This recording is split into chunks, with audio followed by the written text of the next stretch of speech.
2022. Let the record show all members of the council are present, and the approval of agenda. I have nothing to add. Nothing to add. Okay. Make a motion to approve agenda as read. I'll second it.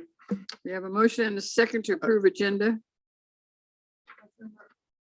Councilmember Alvarado, Yes. Given, Yes. Lopez, Yes. Espinoza, Yes. and Prout. Yes. Public comment. We have no one before us, but do we have anything on Zoom or whatever? No public comment? Then we'll move on to management reports. Item is fiscal year 2022-2023 budget workshop.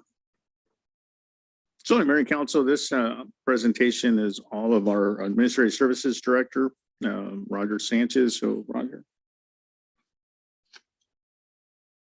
Yes, good evening, Madam Mayor and council members. Before you will be discussing expenses. This month, review the projections, the revenue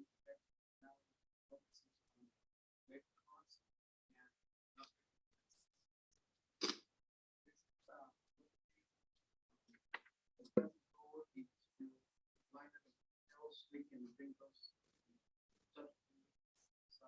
specific topics. But I'd like to give you an overview of what's happening with the operating expenses and what we're expecting.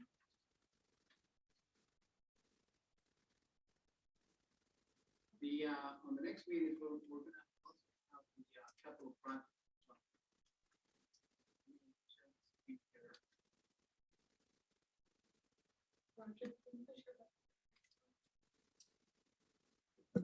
Can you hear me? Oh, better. How Oh, is good. that better?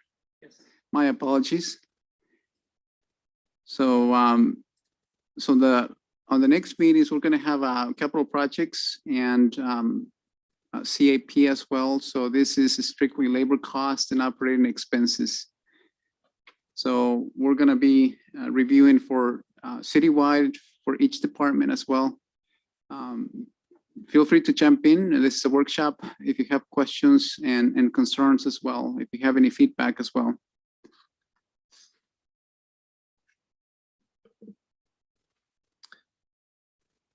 So this is citywide expenditures. If you notice, we're the proposed amount for the next fiscal year.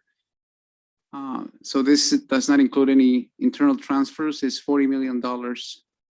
And as you can see, it's 29.5 from general fund or 74%, and the enterprise portion and internal service funds.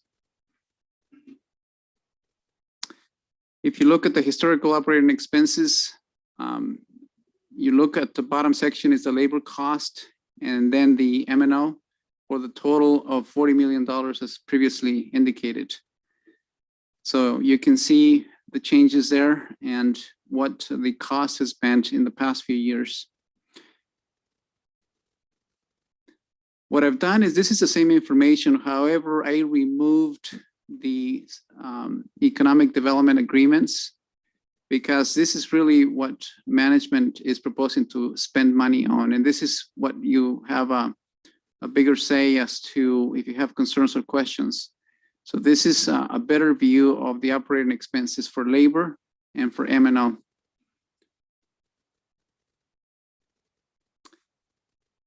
This is a summary of the compound annual growth rate. And if you notice, this is the labor cost at this is a 3-year annual growth at 5.6%, and the M&O at 7.9 for a total of 6.5%. Once we consider the upcoming budget as being proposed right now, it's at 8.7%. Now we're still reviewing things, the details as well, but we have provided a lot of information into this presentation. What those number means is that if you were to look at the growth, the change, for example, the population of Chapter, what is the growth of the last 10 years? That's how we measure it. Well, what's the growth on operating expenses? This is what this gives us. And this is very relevant because if you think about the inflation as an example, in the past years, it's been, let's say 2%, but the expenses has been much higher than that. And that's not necessarily a bad thing. When there's growth in revenue, there's growth in population. It would be a problem if the revenues are flat, the population is flat, and we're increasing on expenses. That would be a problem, but that's not the case here. We're growing on revenues, and so we're also growing on expenditures as we manage the growth.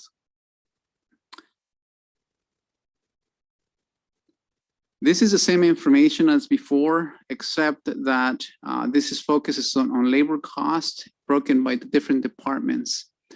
And you can see the different growth on expenditures for the different departments. So that gives you a sense of what has happened in the past and how things are moving forward as well.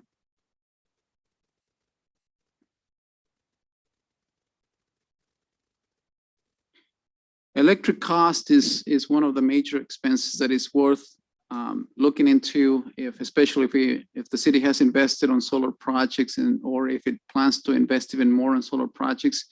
It's important to understand energy costs, including fuel and solar. So how much the blue one is electric cost for the water fund. So water fund spends the most money on electricity. So this is what it says, and this is what we're estimating for the next fiscal year. The other funds is a much smaller piece of the equation, and this is the total of 1.6 million. The PG&E is going up, but we also have some solar projects that have been completed in the past, so we expect to have some savings there as well. So that's why you see that slight decrease there as a total. Side note, with the time of use change for PG&E, does this reflect that change? Because now, obviously going solar is great, but if they've changed the time of use and we're still pumping, is that somehow reflected through this? Or is it something that we've looked at, maybe battery backup systems of sorts for the solar? I'm just trying to throw that out there. I mean, they're trying to make the change in time simply because they're losing the money because of solar. So, we build all the solar to save the money and then we lose it. So Mayor Pro Tem, Mayor and Council, this does not take that into account, but that's something for us to look at. We are talking to a company, a firm that did an assessment of our city facilities to look at some energy saving measures that we might consider. And so we just had a meeting the other day, Roger, Mike, and myself with the firm. So they're going to fine tune their proposal, but it does involve even changing out lighting fixtures to more energy efficient street lights, looking at solar and some alternatives like that. So, but to your question, what you're seeing right now does not reflect that. Thank you. And that is correct. One of the changes that we're making, for example, on fuel, we're keeping better track of fuel. For example, where we capture the quantity, not just how much we paid on the invoices. If we understand how the gallons and we start recording that information, we'll know if the cost increases is because it's of usage or is it because of higher prices. And what I've done with electricity in the past in other cities is I've spoken with PG&E and we are able to capture data for usage. And that way we can better analyze as to what is it? Are they increasing the prices? Are we using more? How much are we saving from solar projects as well?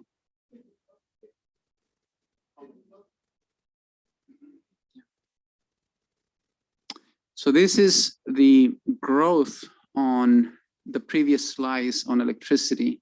And as you can see, the water has been steady, but on the other departments, it's been on a higher growth. And as city manager mentioned, Public Works has been looking into options for increasing some savings as well. So operating costs by departments. So this is information for police department. And as you can see, the vast majority relates to labor, and this is what is being proposed for next fiscal year, and this is for the M&O. I've noticed that there's other potential things that still need to be analyzed, and I just, as I looked at the information more and more, potentially this could have a slight decrease on the final proposal. But overall, this is what you see is coming up. One more. Yes. That is proposed for every position filled, or is that proposed for current state? Go ahead. I'll field that real quick, Roger. Member Pro Tem, Mayor and Council, what you're seeing here is to maintain the current service levels. At the May 17th meeting, or when each department will present their department budget, is when we're also going to present any additional departmental request. Right. So at that point, any new positions that may be requested is when they'll be presented to you. Not new, not talking about new.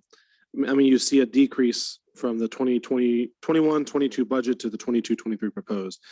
But that captures, I know there's always vacant seats there. He's always trying to fill that. Does that assume those are filled?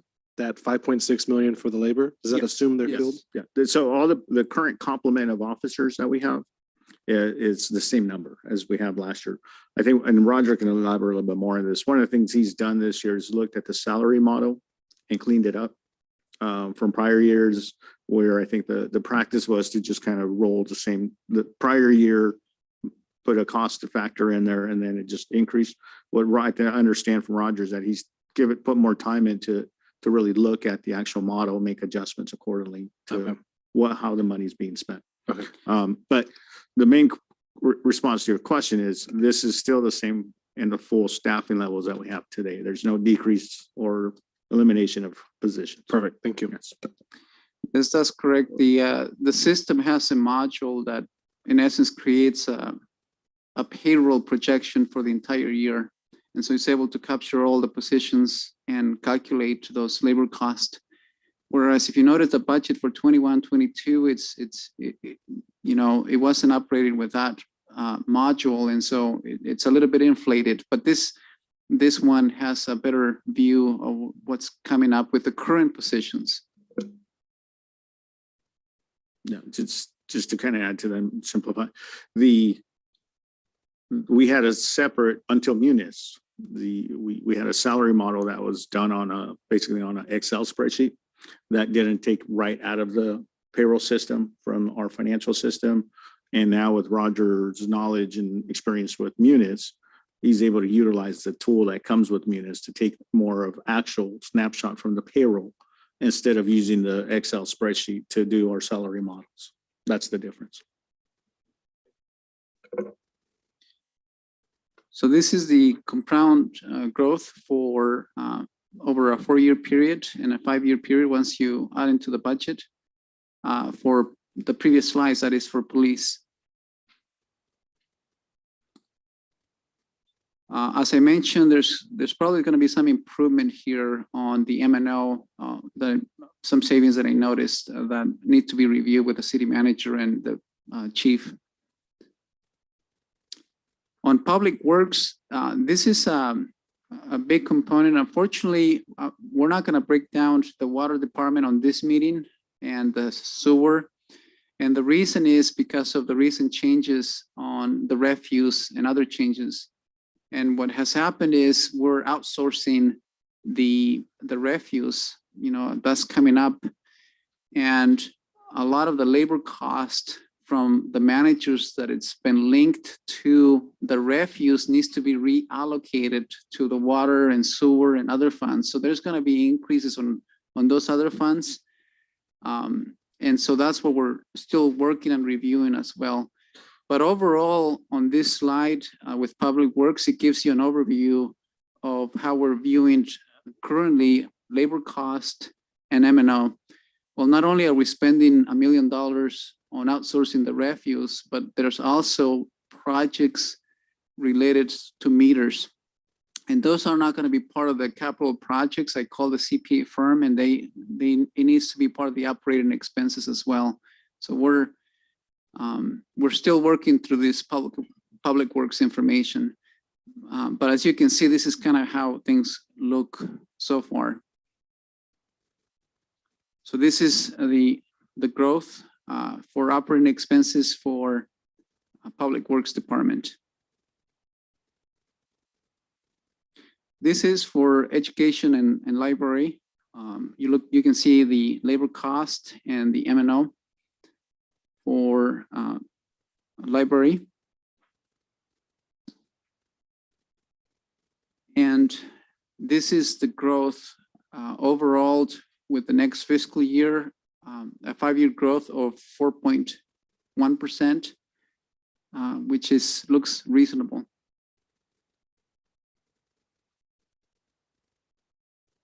The planning department, this is what we have on the labor cost, the M&O, and the total.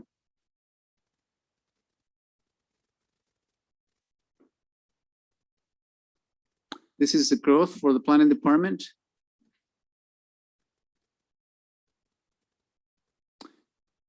And by the way, on one of the big increases on the planning department is there's a housing element that a study that happens about every 5 or 6 years, if I recall, and that's an expensive requirement that the law requires that to happen.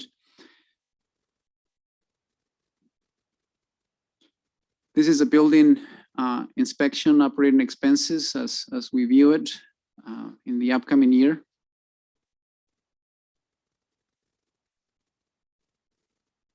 So as you can see, very much a status quo on building as well. City manager's office. And so these are the upcoming are a smaller department. So it doesn't have a summary of the growth rate, but you can see the history. This is from the finance department. What happened in 17-18 is that the city made a big prepayment for the unfunded accrued liability for PERS. And so everything was coded on the finance department. That's why it looks a little off. But through my review, there's been millions of dollars worth of savings through that move. So that was a very wise move that happened. Human resources, operating expenses, as you can see. And on your book, it does say it repeats the human resources on this slide, but it should be economic development. That's what this is. And so I corrected that mistake there. It was copy paste, but that slide it's for economic development. And why was human resources on an upward trend? So on the labor cost, there's been council approve a change in salary for the HR manager early this year, I want to say. And also there was I believe a promotion or a change. I don't know if you want to speak to that, Mr. Gonzalez, to some of those areas. And also Angelica has been reclassified temporarily as well because of Liz's absence. Certainly, Mayor and Council, there's a slide. So due to shifting of risk management, I used to be in finance, and the not reallocation, but the redistribution of the workload and roles and responsibilities were given to HR from finance. And so there was an increase due to the compensation for that additional roles and tasks in the HR department for staff. Historically, the administrative services director in the past would also oversee risk management and do all the liability issues and attend the meetings with RMA and all that. And so that got shifted over to HR. And so HR, the manager, was compensated for that. And then we just had a promotion from one of our staff going from a 1 to a 2 as a HR analyst. They met the requirements for the position. And so we want to make sure that we keep that incentive going for our staff to be promoted. And then temporarily, we have one of our analysts, this one I just went to a 2, out on maternity leave for an extended period of time. And so our technician is backfilling in the acting capacity, and pursuant to our employee relations resolution, anytime an employee is working out of class, they get a bump while they're filling that position.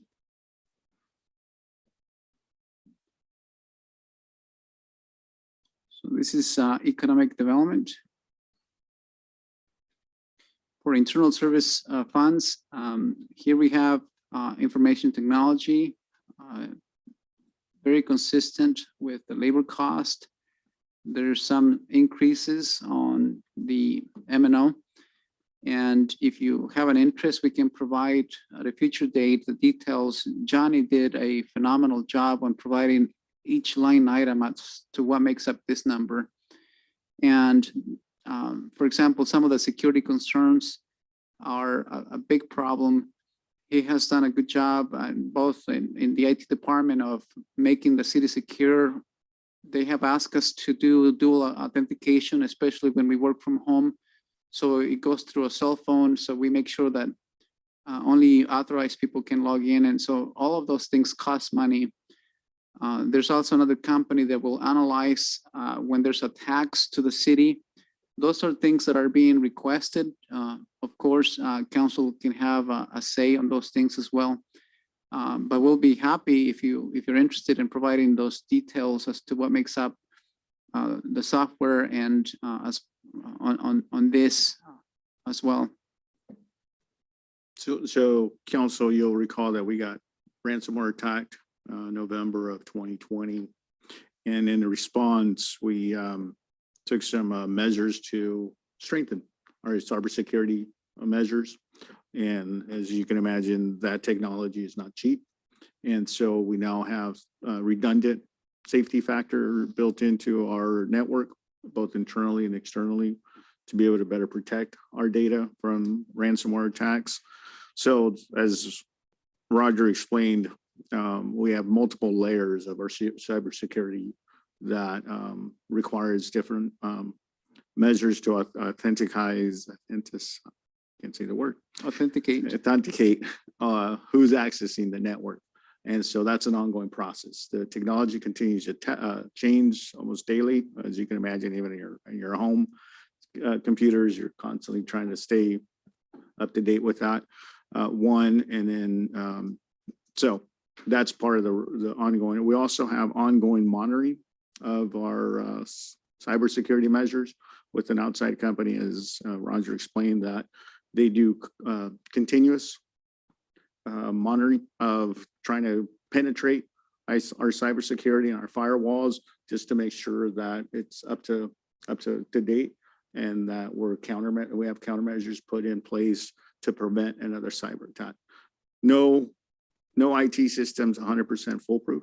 No one systems 100% able to keep out cyber attacks, but we're doing the best we can. But as you can imagine, that technology is not cheap. But the alternative is have a weak firewall, a weak security system, and then we're subject to getting attacked. And even that's worse, because if we lose data or we have to pay a ransom, it's not the alternative that we want to be faced with. So that's where you see some of that. And that's why you see that bump from 21, 22, and then again 22, 23. But it stems from having had that ransomware back in late 20.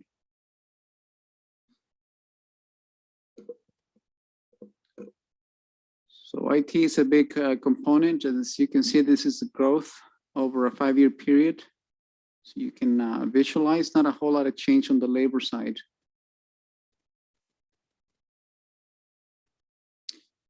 This is on the facility maintenance, status quo on the labor side.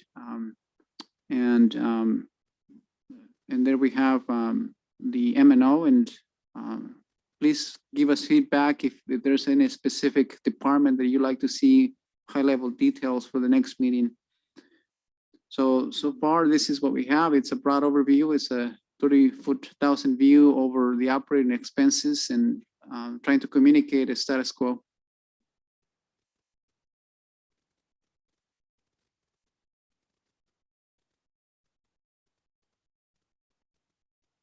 With that, if you have any questions.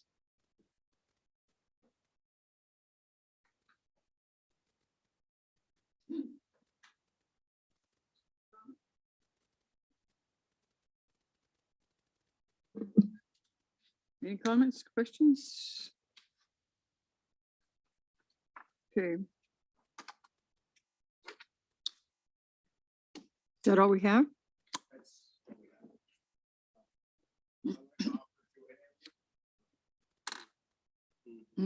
I'll get used to it.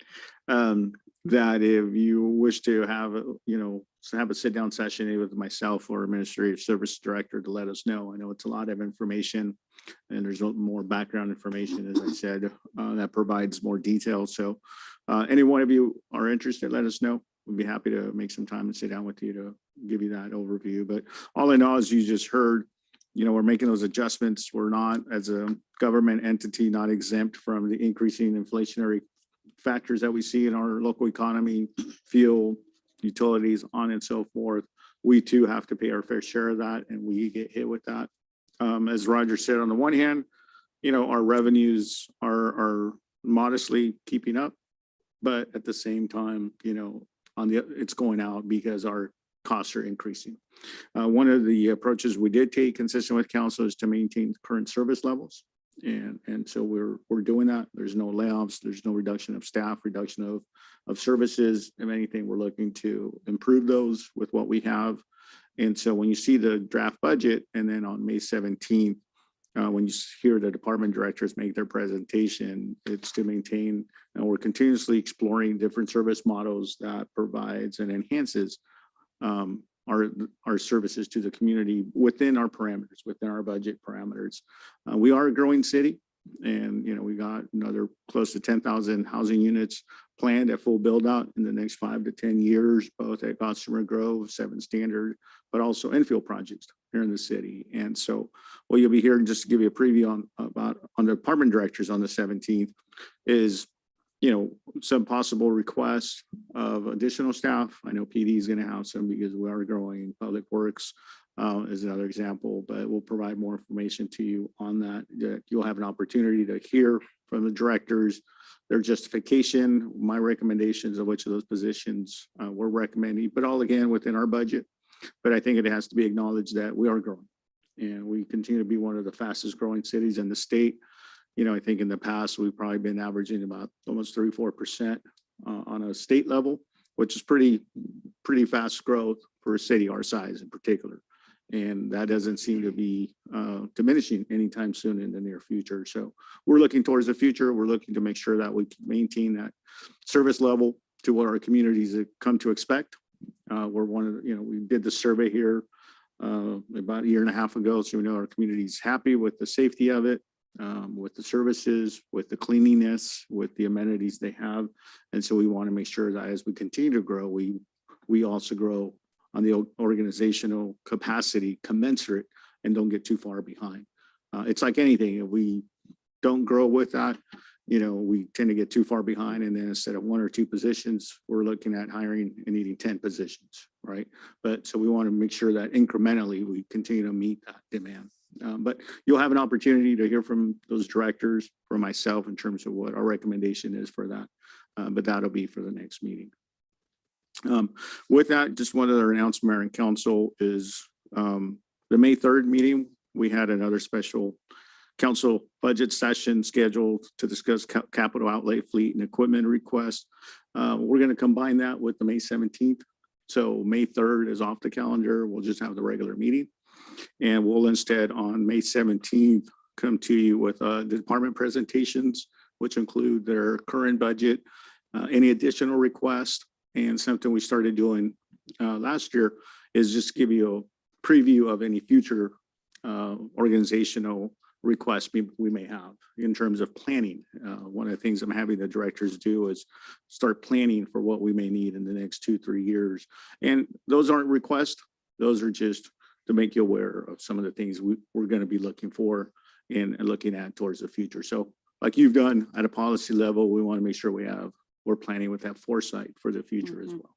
So no budget meeting on May 3rd. We're instead going to combine it with the May 17th. Otherwise, Mayor and Council, that concludes our report for this item. Anything else, Guy? No. We can still keep smiling for a while, huh? Yes, good. Okay, I see nothing else on the agenda, so we can entertain a motion to adjourn. I'll make a motion to adjourn. I'll second it. We have a motion to adjourn and it is 4 o'clock.